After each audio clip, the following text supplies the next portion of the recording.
I think that to flip the universities, you'd have to do to them what Musk did to Twitter, which is to fire 90% of the people who work there. Harvard University, I think, has just been voted the worst in the world for free speech. It's almost like it doesn't exist at Harvard.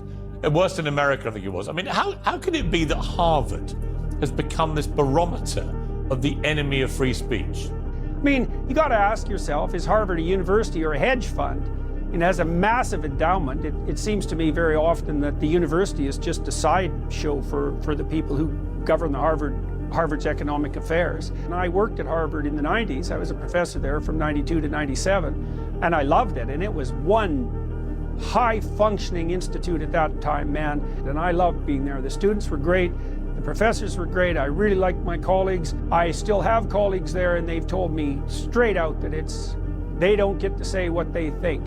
The bureaucracy has taken over the institution. The inmates run the asylum. The professors are terrified too. They can't say what they think anymore. And so when you let the second-raters and the pretenders in, and you let them whine about victimization and oppression, and you let them usurp the appropriate function of the university, you get exactly what you deserve. And that's exactly what happened at Harvard. And it's still happening. It's not improving. I can't really see how it will. I think that to flip the universities, you'd have to do to them what Musk did to Twitter, which is to fire 90% of the people who work there. Harvard